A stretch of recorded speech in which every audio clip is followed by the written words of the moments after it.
So this is a cone-shaped shelter built out of sagebrush and grasses and is similar to what the Shoshone Bannocks often slept in during the summers.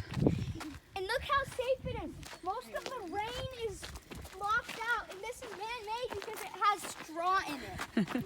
Yep, it uses straw and sagebrush. See straw? Grasses, and the smoke could escape out the top, and everyone slept on the ground. We are here at Celebration Park, and I'm going to give you guys a virtual field trip of the petroglyph trail. Here we go. So here is the first rock with petroglyphs on it. We have this great spirally circle 8 on it. And if we move up to the top of the rock, we have a circle with some dots. So one great thing about these petroglyphs is we're pretty sure they're from the Shoshone Bannock people, but they are so old that our modern day Shoshone Bannocks don't have any stories or legends about what these symbols meant or still mean. So it's a great thing when you're walking down here at Celebration Park, though, to make sure you look at the rocks before you climb on them. That way you don't destroy any of the petroglyphs and only climb on rocks that don't have them.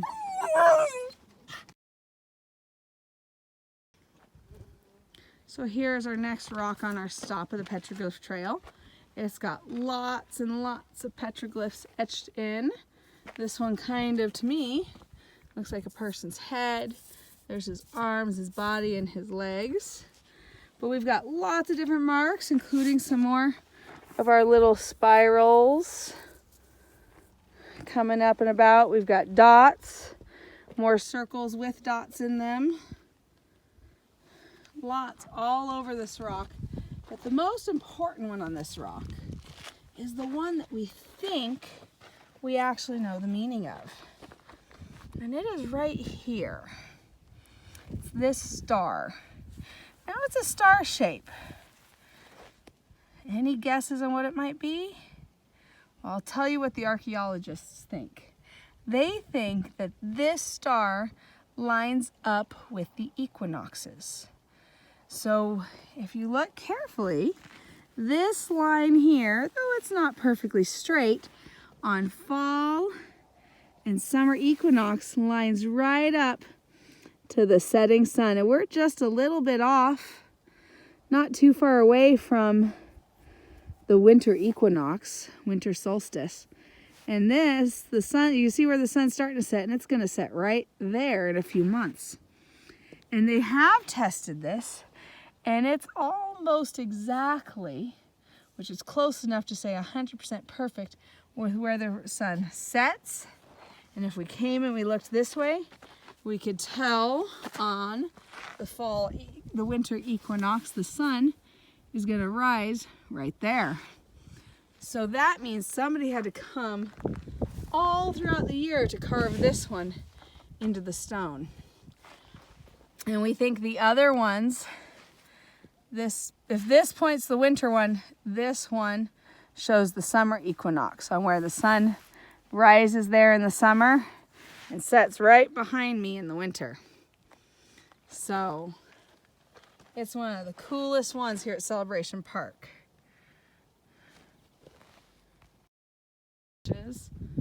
We've got some more rocks here with dots and lines and a person. These all had meanings to the Paleo Indians that carved them and the people that walked through here. One interesting thing, if you come down here, come on a summer day or a fall day and touch the rocks with the petroglyphs on them. They feel slightly warm to the touch. And the other rocks that don't have anything carved on them actually feel cold to the touch. It's one thing that archaeologists think may have had something to do with why some rocks have carvings and some do not.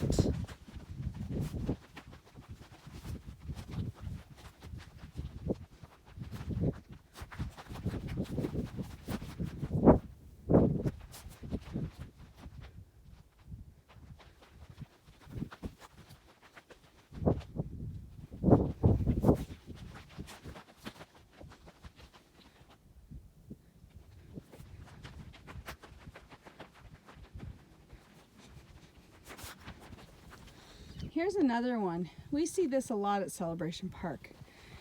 It is a line with a whole bunch of dots in it. Now, if you take a minute and you guess different things you could do with it, that's what an archaeologist does. They look at this, and we see that we've got some dots here, and a grouping of dots here, and a grouping of dots here, and a grouping of dots there with a line around it. Now, many different archaeologists, when we're trying to figure out what this might have meant, we look at a lot of the different things that we know about the culture nearby. So they looked at a lot of what the Shoshone-Bannock do, and they look at how their language works. So one way that you might guess is maybe this grouping of dots was a whole bunch of hunters that went out hunting. And maybe that one tells of another group. And maybe this kind of looks like a house with two chimneys, and maybe that means all the people that lived in one house or maybe one village. So we take a lot of guessing when we interpret ancient pictographs because there's no rule book. And that means officially there's no wrong answers. What do you think they might represent? So here is a petroglyph that's often found on the South Pacific Islands. What shape do you think it represents? It represents an animal or a small person, or the letter R. You think so? Because if you look at So it this Raleigh way, look. thinks most kids can spot it. Think of a head here and some antennas and a body and some wings. It kind of looks like a dragonfly, and that's what we call this one, the dragonfly. Even though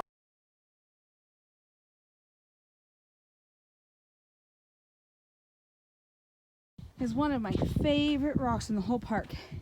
It's called the chair. No one knows for sure what it's about, but we do have historical record and oral tradition of Native Americans coming and hiking to this place along the Snake River and putting offerings and gifts right down here in the chair.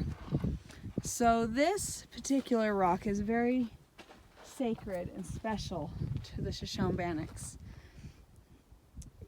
No one can tell us what all the dots and lines mean, but it's still a really cool rock.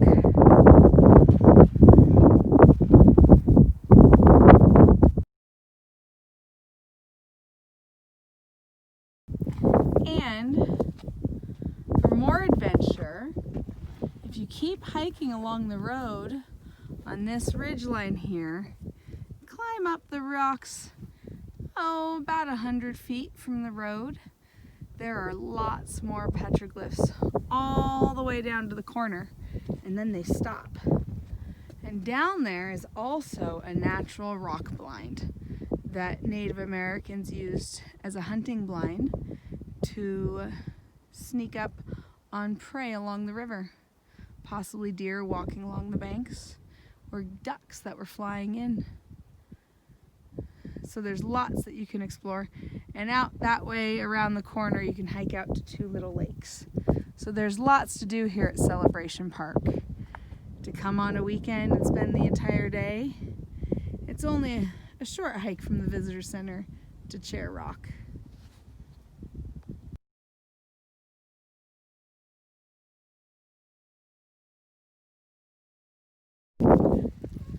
With Paleo-Indian markings, somebody has shot it with a BB gun, and modern human markings. We can tell the difference between them because this modern human is just lightly scratched into the surface and has just taken the patina from the rock, the dark surface color, off. But the petroglyph is actually chipped in and it's indented into the surface instead of scratched. So it's going to stand for thousands of years. And the bullets markings just chip the patina. So what I did when I came out here and we did an archaeological survey of Celebration Park is we walked this watermelon boulder field.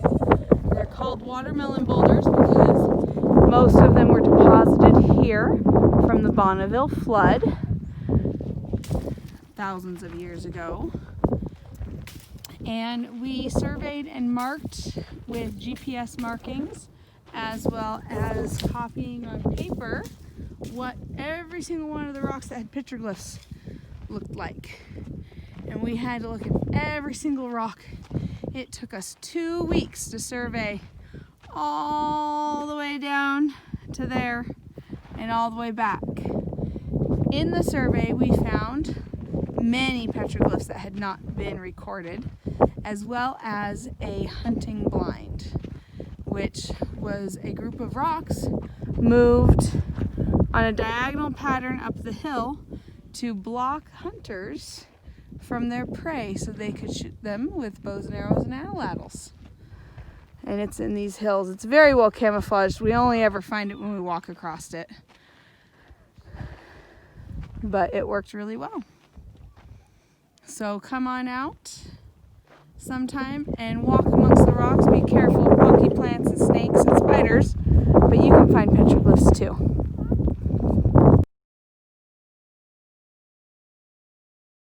It's all been chalked. So here's an example of vandalism of an archaeological site. Some person thought they would be helpful, and they drew on the petroglyphs with chalk. Now luckily, this should wash off in the next rain, but petroglyphs are not coloring books to be drawn upon. Yeah, I can tell, but The chalk does now we not can see need very it clearly to of make them, it easier but to see it the doesn't rock. look like ancient people did them anymore, does it? No, it doesn't.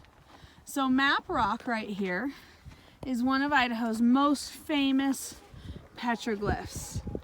There are carvings all around this rock. So ancient, All over. Ancient people.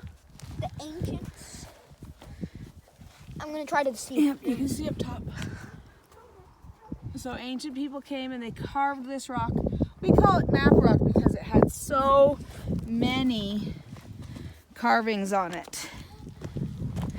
It's almost like It's like it was maybe a map of something going on.